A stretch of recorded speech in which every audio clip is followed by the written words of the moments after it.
which has a very similar strip transmission like this. Mm-hmm. Your reverse is there, and then drive is the rocker switch below it. Oh. But this thing, it's a button that you push to go into drive. It's crazy. Yeah, it kind of is.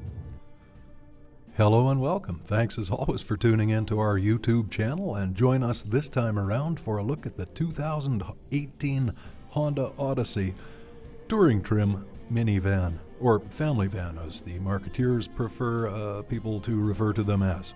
Now, I always like to start stories about this type of vehicle by restating the point that if you need a minivan, you should buy a minivan, or family van. Don't try to weasel out and get an SUV with third row seats because they look cooler. You're supposed to be a grown-up now. Get a minivan if you need a minivan. Vehicles like this make the most sense for many situations, and they needn't reek of soccer dad mediocrity, particularly with some of the models available today, like this one here, the 2018 Honda Odyssey.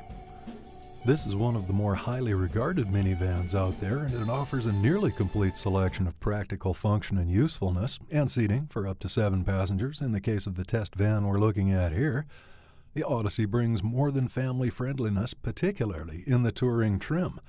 And spoiler alert, it also becomes one of the more expensive family vans you can buy if you select the touring model.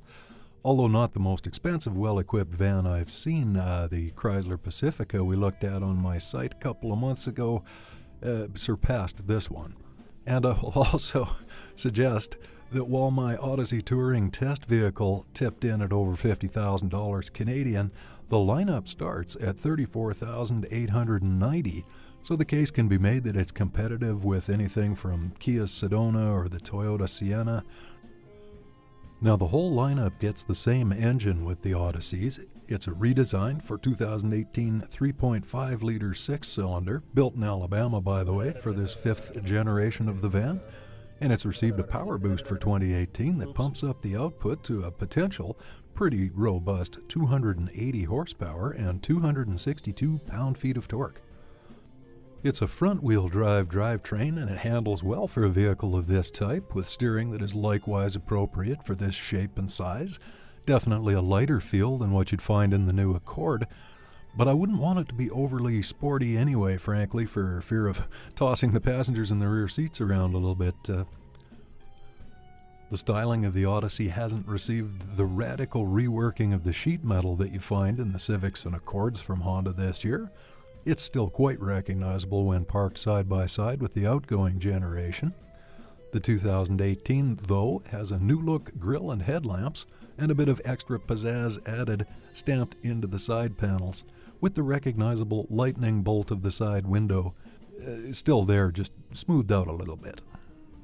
The body has been lightened, the cabin sound insulation and the overall ride has been improved, and 2 new transmissions have been added to the lineup, including Honda's 10-speed automatic.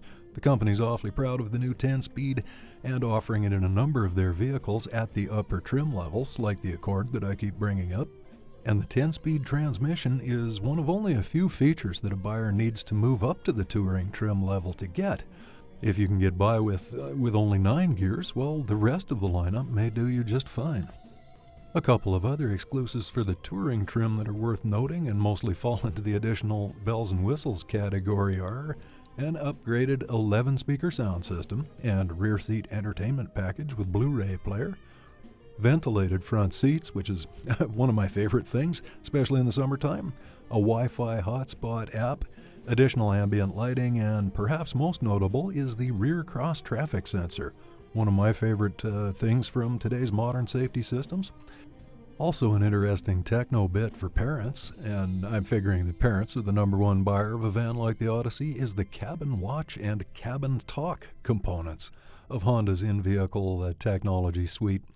It pulls up a wide-angle view of the rear seats on your console monitor there, and allows you to keep an eye on the kids in the back rows and verbally admonish them if they're like, I don't know, eating laundry pods or whatever back there. There's no more need to turn around and raise your voice as you threaten to stop the car and drop them all off at military camp.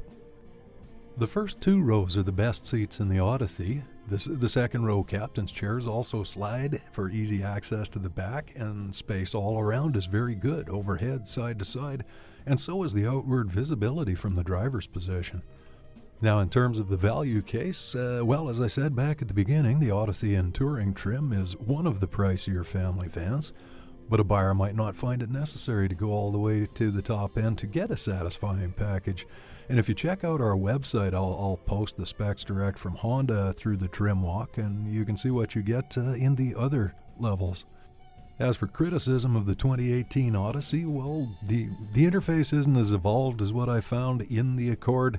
They've added a volume button for the sound system, but almost everything else is still touchscreen. Don't know how much I enjoy that, and also a few people I showed the Touring to didn't care for the unusual strip of buttons type gear selector, which is very much what you see in a number of vehicles from Acura. This one, though, at the top of the line, 2018 Touring trim level test van, came with an MSRP of $50,290 Canadian before freight and taxes. Thanks as always for checking out our YouTube channel. Feel free to visit the site at wozeroff.com. And as always, have a nice day.